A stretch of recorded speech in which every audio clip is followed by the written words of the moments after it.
Alright, magandang hapon po muli sa inyong lahat. Hello everyone. Medyo napakainit po talaga ng panahon ngayon dito sa Korea, ano po? At sa ngayong araw na ito, ngayon po ay araw ng Miyerkules, ika-7 ng Agosto. Pumapalo po ang ating temperatura ngayon ng halos 35, ano po, 35 degrees Celsius. Anyway, kung po ikukumpara po natin sa klima diyan sa Pilipinas, ay di hamak naman po na medyo mas mababa ang temperatura, pero dahil nga po sa humidity, wala po talagang kahangin-hangin, eh. Ano po, wala pong kahangin-hangin, eh. Opo, kaya kaya talaga pong ang pakiramdam natin para tayong nasa sa loob ng Jimjilbang ano, yung sauna ng Korea. Talagang napakainit. Kaya sa atin po mga kababayan, mga minamahal nating mga kababayan, ay medyo hinay-hinay po tayo at ingatan po natin ang ating mga sarili, ano po. Siguraduhin nating lagi po tayong umiinom ng maraming tubig at huwag po tayo masyadong magbibilad sa araw. Ano po? Alright, so muli, magandang hapon po sa inyong lahat. Ito na naman po ang ating programa na inihanda. Ano? Ito yung Pinoy in Korea Broadcasting, internet-based weekly broadcast in order to give some latest informations, news, and updates na nangyayari dito sa Korea sa layunin na magbigay ng impormasyon. Hindi lamang dito sa Korea, kundi ganun din naman sa ating mga kababayan dyan sa Pilipinas. Ito ang inyong DJ, si Alex po.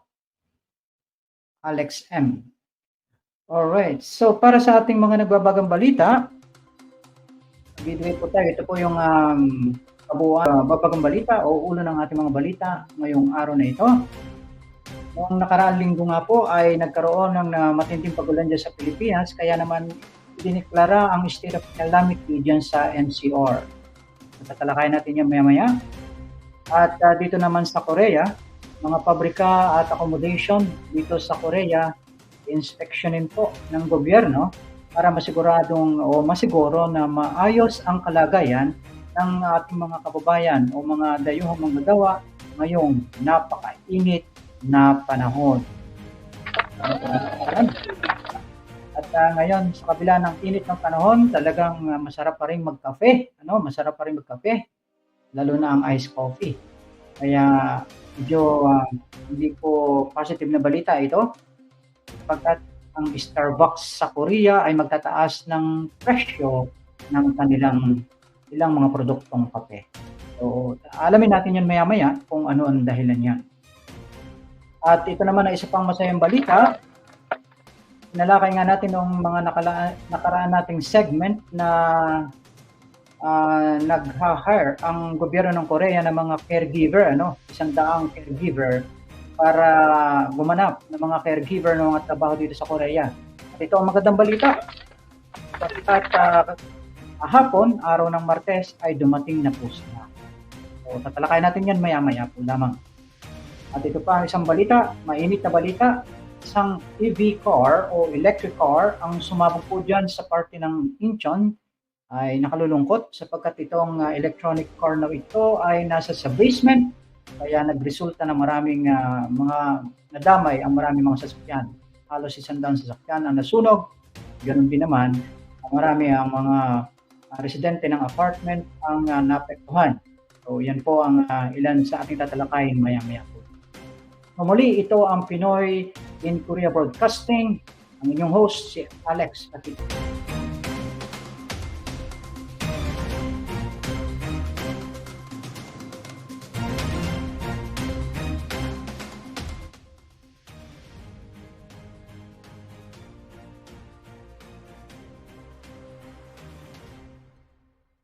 Alright, so nagbabalik po tayo. So ito ang kabuuan ng ating mga balita ngayong araw na ito. Nagkaroon nga ng isang matinding pagulan sa Pilipinas nitong nakaraang linggo. Kaya naman nagmistulang Water World ang malaking bahagi ng Metro Manila. Panoorin natin ang video na ito.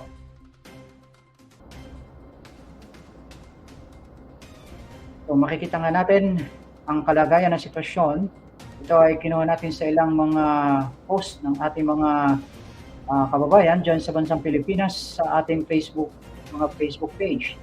Nakikita nga natin na nagmistulang water world ang malaking bahagi ng Metro Manila sa Malaundoy na malawakang pagbaha dulot ng matinding epekto ng southwest monsoon na pinalala pa ng bagyong Karina. Ayon sa report na tinanggap ng National Disaster Risk Reduction and Management Council itong nakaraang Miyerkules noong pong nakaraang linggo. Dahil dito, isinailalim nga sa state of calamity ang buong Metro Manila noong nakaraang linggo. Kinakailangan umanong isailalim sa state of calamity ang Metro Manila upang mabigyan ang mga LGU ng akses sa mga karagdagang pondo para sa pagtugon sa kalamidad. Kasama na dito ang paglalatag ng price freeze sa mga basic goods. Naglabas din ng mga direktiba ang gobyerno at pamahalaan lokal sa mga LGU upang pabantayan ang mga sitwasyon sa ground level at tumulong sa mga evacuation sa malaking bahagi ng Metro Manila at kalapit na probinsya na binaha. Ayon sa ulat, marami mga pangunahing highway at inner roads ang maraming mga problemang pagbaha at umapaw mula gutter hanggang abot baywang na lalim ng tubig dahil sa walang humpay na malakas na ulan. Ayon sa ulat, nasa 70% ng Navotas City, 80% sa Malabon City at 60% ng Valenzuela City ay binaha dahil na din sa nawasak ng mga flood control. Marami mga pasahero ang na-stranded habang kaunti lamang ang mga bumibiyahing sasakyan dahil hindi makalusot sa baha, may mga tumirik at inanod ng baha. Nagdulot rin ang mga pagbaha ng mga pagkabuhol-buhol ng daloy ng trapiko sa malaking bahagi ng Metro Manila. Magugunita na ang bagyong Ondoy ay naminsala sa malaking bahagi ng bansa dahil sa dinulot na malakas na ulan na kumitil ng buhay ng 710 katao at 439 ng mga nawawala. Habang nasa 6.2 billion pesos naman ang iniwang pinsala noong Setyembre 2009. Yan nga po, no? Makikita po natin dito sa video na ating file na ito mula sa mga Facebook page ang sitwasyon. Ito po naman kawawa, no? Kahit po ang mga hayop ay nagsisikap na iligtas yung kanilang mga sarili. Ito naman pong kuha na ito ay kinuha dyan sa ating bayan, dyan sa Lemery, Batangas. Ito po ay sa Lemery, kung saan ay makikita po natin yung marami mga bunot, mga balat ng niyog. Ako po ay taga rito at talagang ang dahilan po kung bakit marami mga bunot dito ay sapagkat ito po ay mababang lugar at ito po ay napapalibutan ng mga bundok na kung saan marami po mga puno ng niyog. Kaya yun nga po, kapag umuulan, nadadala yung mga bunot na yan ng niyog sa kalsada. At dito po sa ilalim na ito, nandito yung isang malaking mall, itong Centro Mall. Ay medyo malulungkot nga yung kanilang sitwasyon. Kapag sa tuwing malakas ang ulan, ay dinadanas nila yung sitwasyon na yan.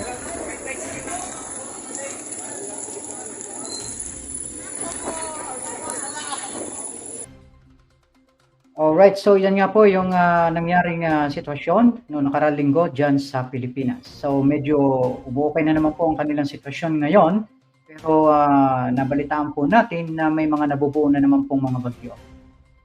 Talaga namang ang Pilipinas ay kawawa pagdating sa mga kalamidad.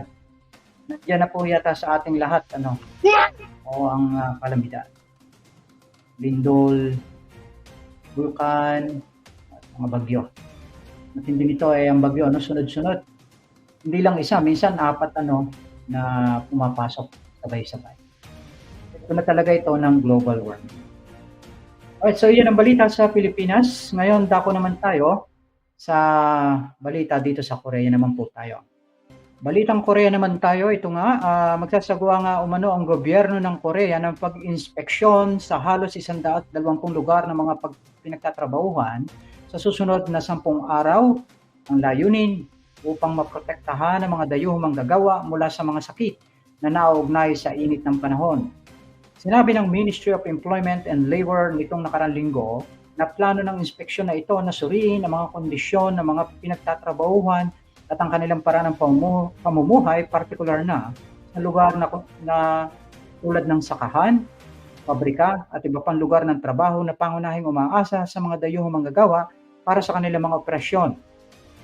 Susuriin ng mga inspektor ang kanilang pasilidad sa pabahay na ibinigay na may-ari ng mga business o business owner kung ito ba ay nilagyan ng tamang sistema para sa air conditioning at mga supply ng tubig.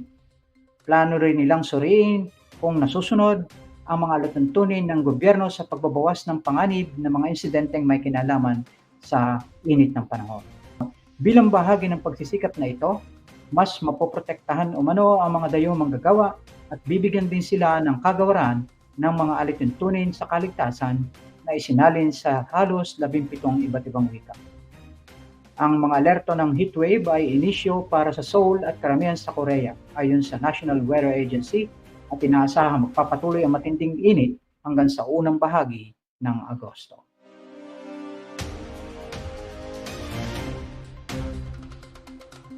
Samantala, sa kabila ng mainit na panahon, napakahilig pa rin ng mga tao dito sa Korea na magkape. Abay, marami nga naman ditong coffee shop. Pero ito nga po, medyo hindi po positive itong balita natin sapagkat magtataas ang Starbucks sa Korea ng kanilang presyo sa kanilang mga kape.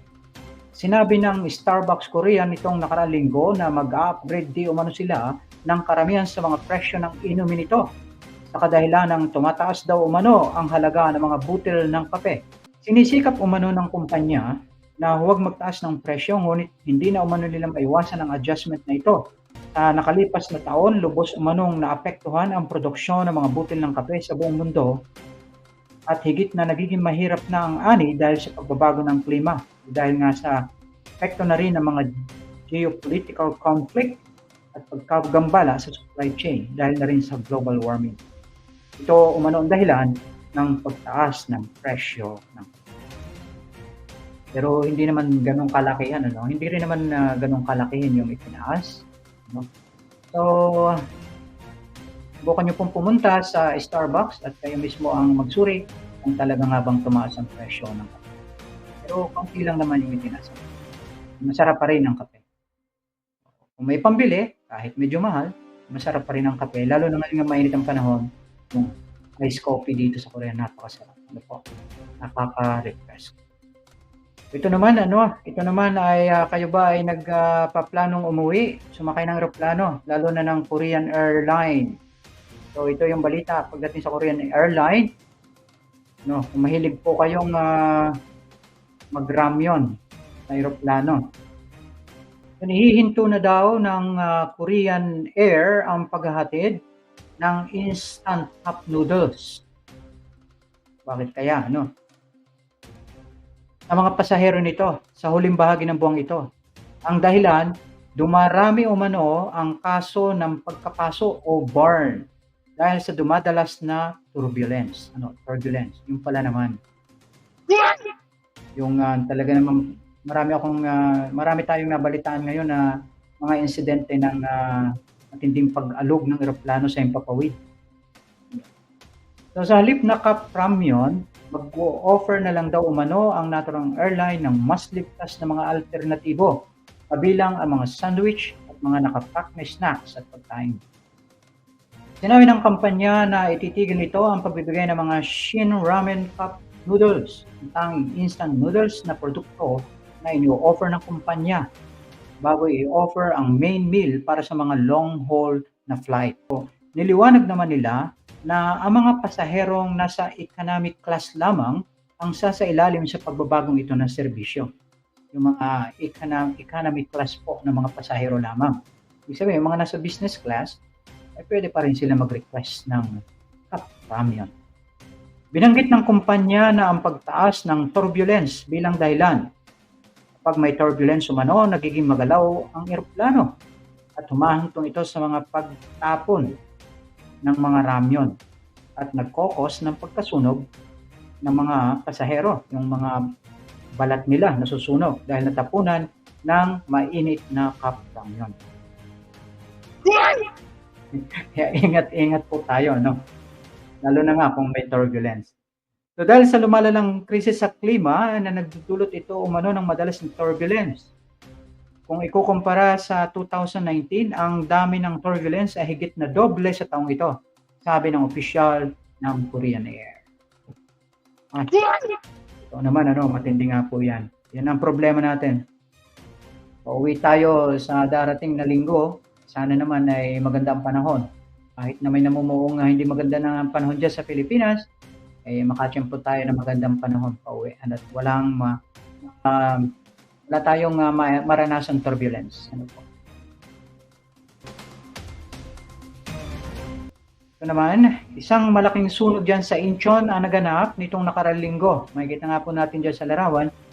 Ang sunog ay dulot ng baterya ng dekuryenteng sasakyan o yung tinatawag na EV car. Ang naturang sunog na nagdulot ng pagkasunog ng humigit kumulang 140 sasakyan at 23 katao ang naospital. Ang naturang insidente ay nagdulot ng alalahanin sa kaligtasan tungkol sa mga sasakyang di baterya na ginagamit o gumagamit ng lithium-ion battery.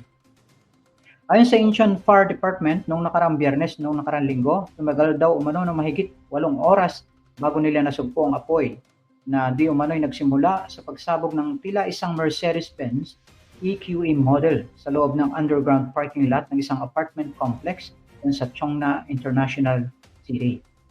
Dahil sa sunog, 140 sasakyan na nawasak o nangitim at hindi bababa sa 23 katao ang nagpagamot o isinugod sa ospital dahil sa pagkalanghap ng puso.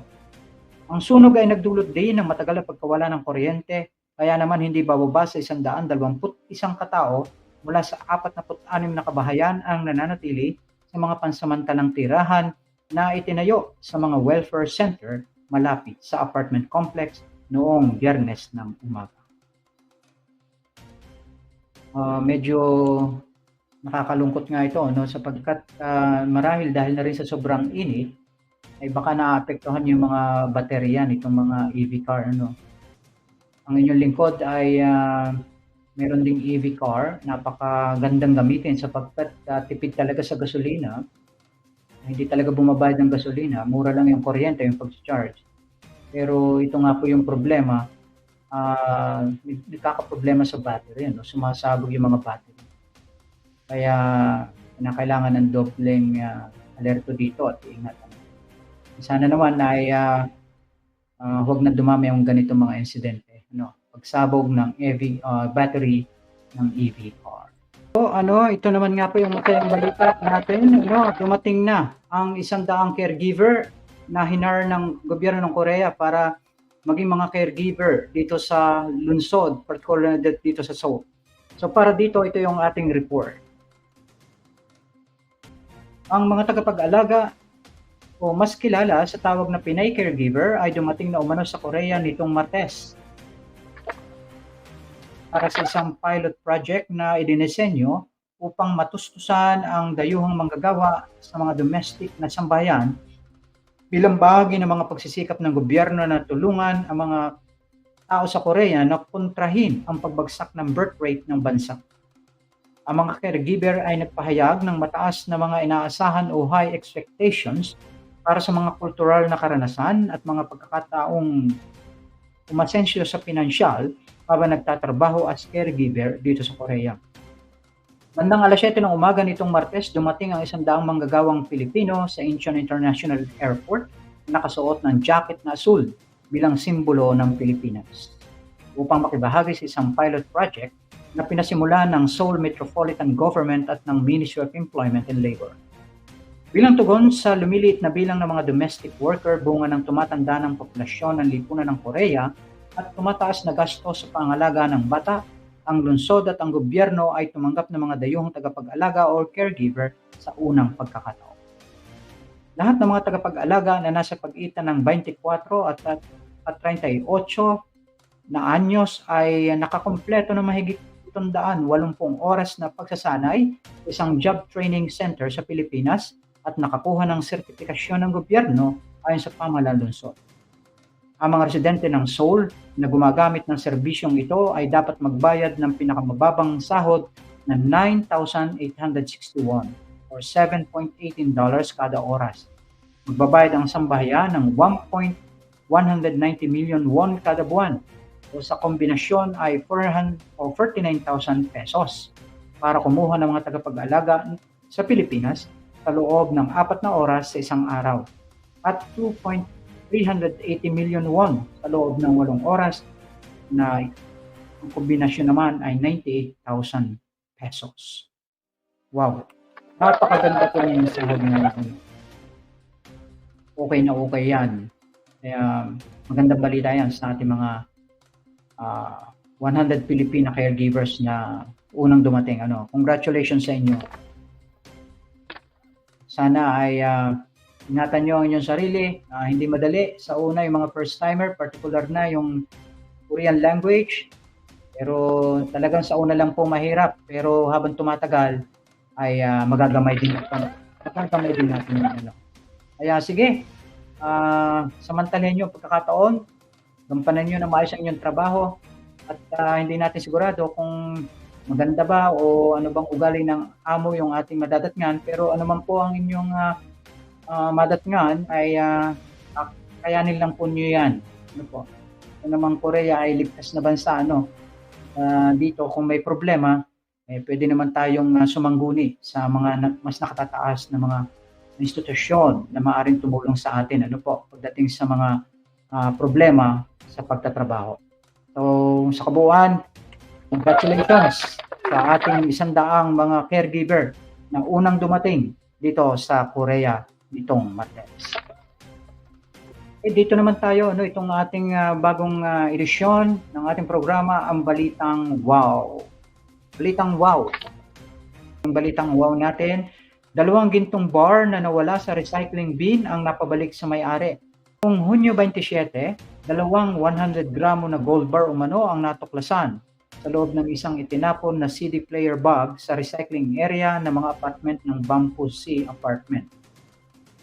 Ang kasalukuyang lokal na presyo ng ginto ay 104,831 kada gramo, kaya naman ang 2 bar ng gold na ito ay nagkakahalaga ng humigit kumulang 21 million won.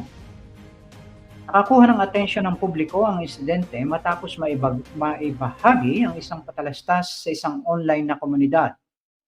Nakikita nga natin sa screen yung post kung saan pinost ito sa naturang apartment, panawagan.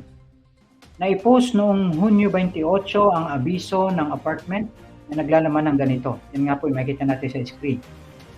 Nakakita ng mga gold bar sa loob ng isang CD player sa isang recycling center. Hinihiling sa may-ari na makipag-ugnayan sa opisina ng apartment upang makuha ang kanilang ari-arian. Pagkaraan nga ng 3 araw noong Hulyo, isang 70 taong gulang na residente ang lumapit sa management. Pinaliwanag niya na habang nag-iipon ng mga recyclable sa bahay, hindi niya sinasadyang naisama ang bag na naglalaman ng naturang gold bar. Hindi daw niya alam ang pagkawala hanggang sa nakita niya ang naturang patalastas. Ang pagkatuklas na ito ay humantong din sa mga maling pag-aangkin mula sa mga individual na nagpapanggap na sila ang may-ari na naturang gold bar. Yan. Ang paganda naman, noong nakaraan ay yung pera, ang nakita sa matres, doon sa sopa, ayun naman ay gold bar. Marami mga tapat na mga tao dito na napapabalik yung mga mahalaga mga bagay na nawawala. Saludo tayo sa ito naman po, ito naman ay may kinalaman sa pinagbubunyi ngayon ng Pilipinas. Ito naman tayo, pinagbubunyi nga dyan sa Pilipinas ang pagkapanalo ng ni Carlos Yulo ng 2 gold medal. So gumawa ng kasaysayan si Carlos Yulo sa pagiging kauna-unahang double Olympic gold medalist ng Pilipinas matapos nga umano na maghari siya sa men's artistic gymnastic vault final sa Paris Games.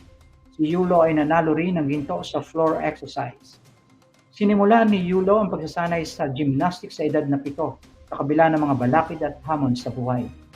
Sa bandang huli ay sumabak siya sa panlarong pambansa kasama ang pangkat ng National Capital Region bilang isang mag-aaral ng Doña Aurora Quezon Elementary School. Pagsapit ng 12 taong gulang siya ay sumali sa pambansang palarong pambansa, individual all-around defending champion.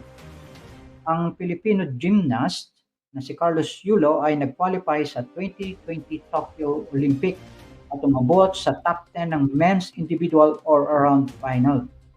Siya rin ang naging unang Filipino world champion sa pamamagitan ng pamumuno sa men's floor exercise. Dahil sa kanyang pagkapanalo ng ginto, nangako ang Mega World, isang malaking construction builder sa Pilipinas, na reregaluhan si Yulo ng fully furnished two-bedroom unit sa McKinley Hill.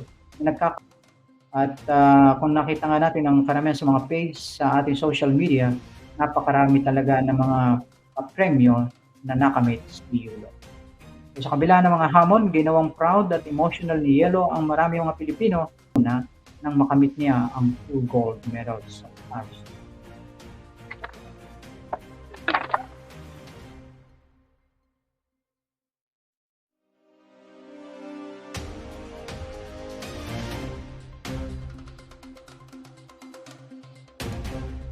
Alright.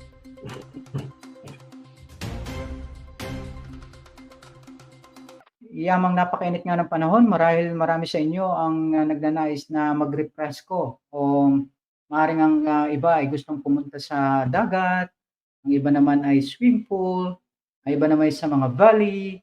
Marami po dito sa Korea ang mga ganyan lugar. Noong nakaraang linggo ay pumasyal po tayo sa isang water park na malapit dito sa atin. Yan yung Asan is Pabis. Napakarami pong facility o maganda yung facility. Pero yun nga, dahil talagang nung nakaraang linggo ay peak season, kaya naman napakaraming mga tao. Sobrang init nung nakaraang linggo, kaya napakarami talaga mga tao. Pakikita ko sa inyo ang kaganapan nung araw na yon dito sa ating video na inihanda para sa inyo. Panoorin po natin. Ito ang Ispabis Asan. Panoorin po natin ang video na to.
진짜 저기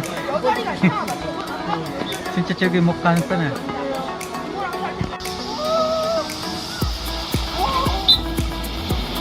와 엄청 세게다.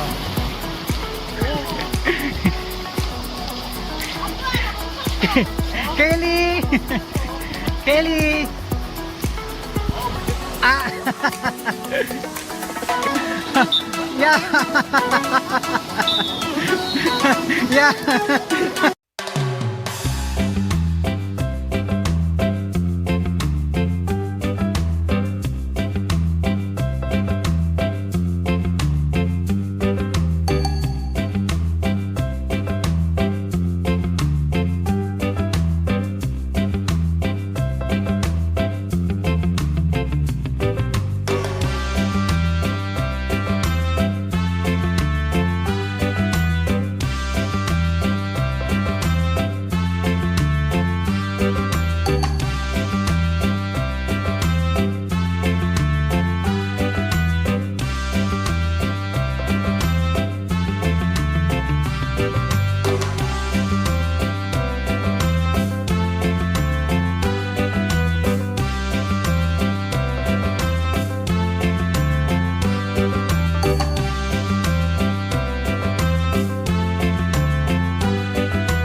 Okay, yan nga ang Asan Ispavis. Dito, malapit yan sa Humphrey. It may take 30 minutes. Kaya kung gusto nyo pumunta dyan, ang inyong pamilya, pwede nyo i-check yung kanilang website. At para makita nyo ang entrance fee. At talaga namang napakalinis ng lugar at talagang enjoyable. May enjoy ng pamilya, particular na ng mga bata. Ito nga ang kabuuan ng ating programa ngayong araw na ito. Salamat po sa inyong pagsubaybay. At sana naman ay na-enjoy ninyo ang ating programa ngayong araw na ito. Muli ito ang inyong host, si Alex M. Hanggang sa muli pong edisyon ng ating Pinoy Radio Korea Broadcasting. Maraming salamat po at ingat po tayo lahat. Maraming salamat. Magandang araw po sa inyong lahat.